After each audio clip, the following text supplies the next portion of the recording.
the Kenyan anthem.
Good early morning, viewers and listeners from Africa, United States, and around the world.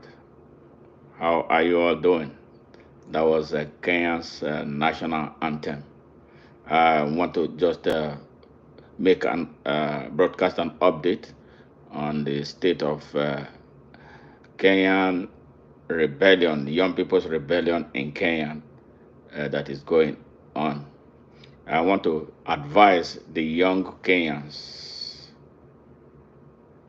to avoid making the same mistakes, the same set of mistakes the Nigerian youths made on November 20th, the year 2020. They made a costly mistake, especially at a time though their oppressors were caving in and were running out of the country.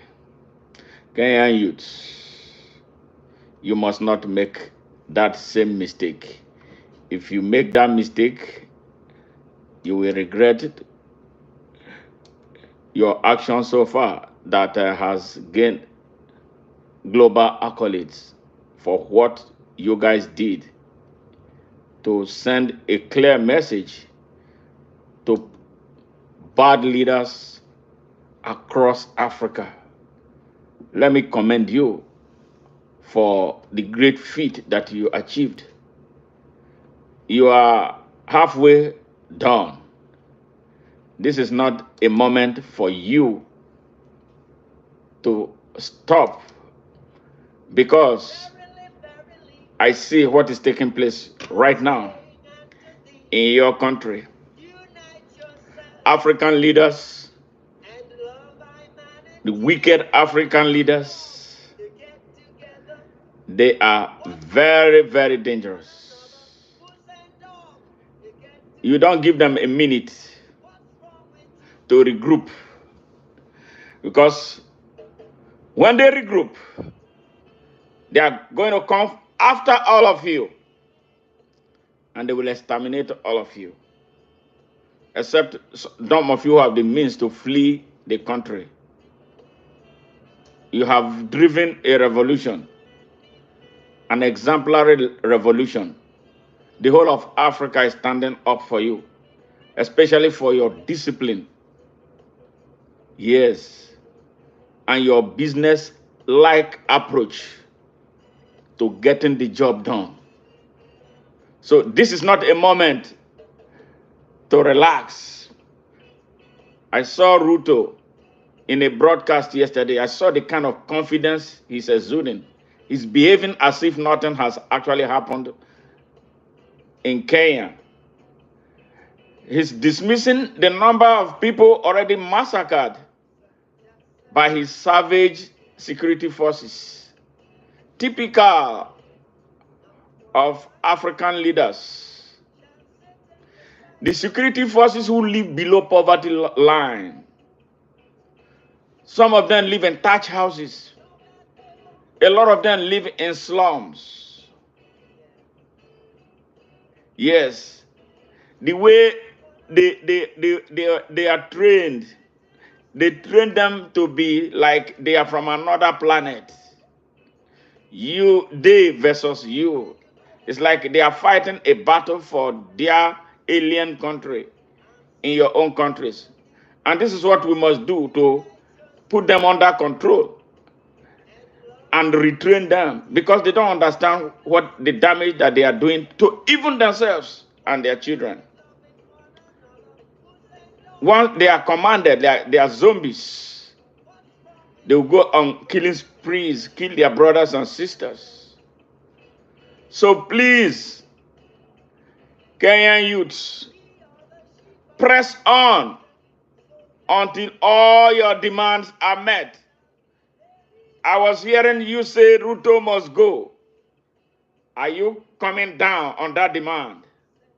I watched your live shows on X today. Your conference on X. Why are you vacillating? I heard some of what the kind of arguments some of you are bringing about. Are you tired? Are you divided? Because that's what they do.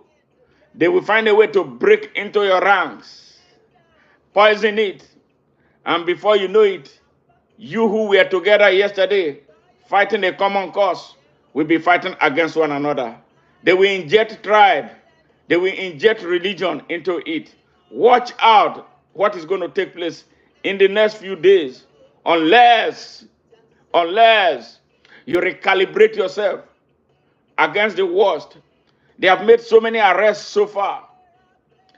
The reason is to demoralize you. And the moment you start having double thoughts, you are finished. Like what happened to the Nigerian young people. To the extent now that they can't even, nobody trusts them anymore. They can't even come out to want to push and get anything done. They were busy. They got distracted. They were busy cooking on the streets. They were busy roasting cows on the street. They were busy eating and drinking. Their protest became a carnival. They opened the warehouses of food because the African trouble has always been food, my stomach, poverty in the land. Their oppressors know how to get them. They opened all the warehouses across the country. The young people in Nigeria now were going after the food and lost control of their revolution. Now our country is worse, with a criminal in power, with a terrorist as his vice, with a Senate president that is so corrupt and morally bankrupt, with the whole National Assembly run by rogues. Kenyan youths, do not make the same mistakes. I know you heard about NSAS in the year 2020. You must not make that mistake. If you do, you'll regret it. Their security forces are all out now, making arrests. They will arrest all of you. Why will you allow them to arrest some people? When they arrest everybody, you want everybody to be arrested, so those people won't be by themselves. Now they have them in custody. Are you going to withdraw and allow only them suffer? Remember, you all came with a purpose. You must drive that purpose to the very end. That is the reason I am telling you about African leaders. They are retards. They are savages for the most part of it, except the new ones now, a few of them, maybe about 5 of them, that are human beings. But the older ones, the generation of Ruto, nearly all of them are puppets. I tell you, he has been meeting with his slave masters from outside Kenya, from outside Africa. They have been giving him advice about how to deal with you. They won't come out now. They were about to start coming out to support what you are doing. They are snakes, very dangerous. Wherever the tide goes is where they go. Don't give up your struggle. Don't give up this fight. Ensure that you fight to the end. Ensure that everything that you wanted was granted. Ensure that your country is not put in debt overhang. Yes, I tell you now, some of the MPs who were already withdrawing their support, they are getting that confidence back now. I saw them. I've been watching Kenyan television, the Citizens television, and the Kenyan national television. I see a defeated people who are regaining confidence now. They are speaking as if nothing has happened. They are speaking as those lives lost were no lives. They are speaking about moving forward in their fraud against the Kenyan people.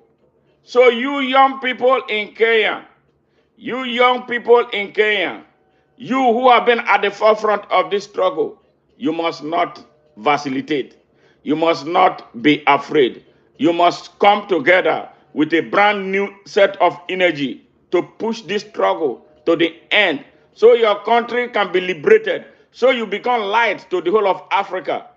The whole of Africa is watching Kenya. A lot of Africans are watching how the Kenyan youths will end up this. Because the problem we have had for a very long time, we don't know how to wrap up things. We don't know how to push to the end. Do not do what the Nigerian young people did that made a lot of people start doubting them. Do not. But from what I saw, I've been watching you doing what you are doing.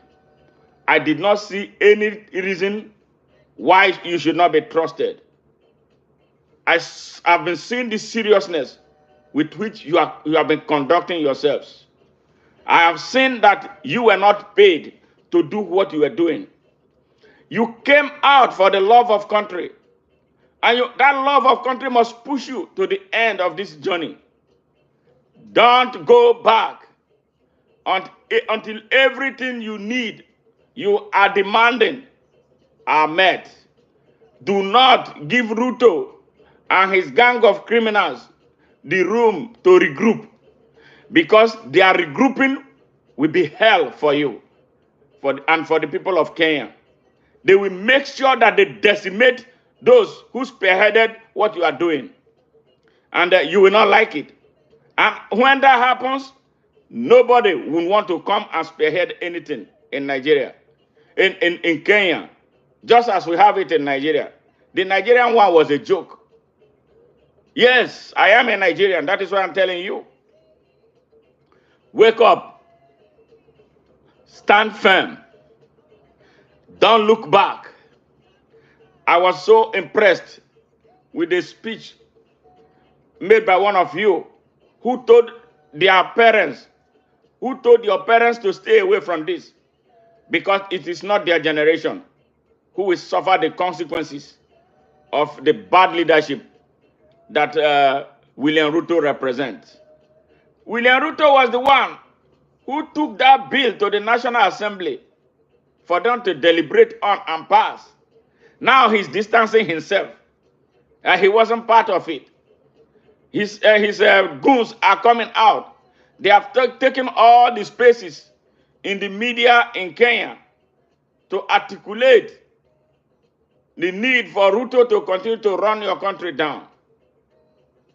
This is not what should be happening right now. You need to push back. You need to stand firm. You need to stay focused. Freedom never comes free. It comes with costs. Your peers have been murdered. The blood of your peers who were killed. Even a 2-year-old, an infant, was shot dead by the police in Kenya. A 2-year-old, an infant, innocent and defenseless infant, was shot and killed in Kenya. And Ruto is saying that he has no hand. Who hired the sniper? Who injected the thugs into a peaceful protest? And that is typical of African leaders. They did it in Nigeria. Buhari did it in Nigeria. He sent thugs to infiltrate a peaceful protest, and they started shooting and killing. Government vehicles were involved in the transportation of thugs. Yes, this is typical of African leaders. You should not be surprised that they are happening. But I'm telling you, they are trying to look for scapegoats out of you that they will use, that they will punish. Where are the snipers? We have not seen anything. I was hearing the police chief saying how many arrests have been made. Arrest for what? So if you allow them, Kenyan youths, if you allow them to start arresting your ranks and files, that would be so crushing and be so demoralizing. I would be devastating. And Ruto will look for a way to borrow this money that you have stood against him from borrowing. He will look for a way to continue to exploit the people of Kenya. Who says that he's the only one who can do it? I was hearing him arrogantly saying that only he, Ruto, could be the one to bring the type of reform that will take Kenya to the next level. What is the population of Kenya that only one man, so arrogant, so full of himself, will be the only one with intelligence, with all that is required, with the connection? According to him, he has connections of fraud. Yes. So this is why you must press on. Keep on pressing until you win this battle. If you leave this battle halfway, like it was in Nigeria, you will regret. And the people of Kenya will regret. The next generation will blame you for not finishing a fight, and you are handing debt overhang to them. It is your call. It's not in the hands of anybody. It's not in my hand. The best I can do is what I'm doing right now. It's in your hand. You will be the one who will bear the pains of your failure to complete this assignment. I thought I shared this with you. God bless you. God protect you. And God help Kenya. Bye for now.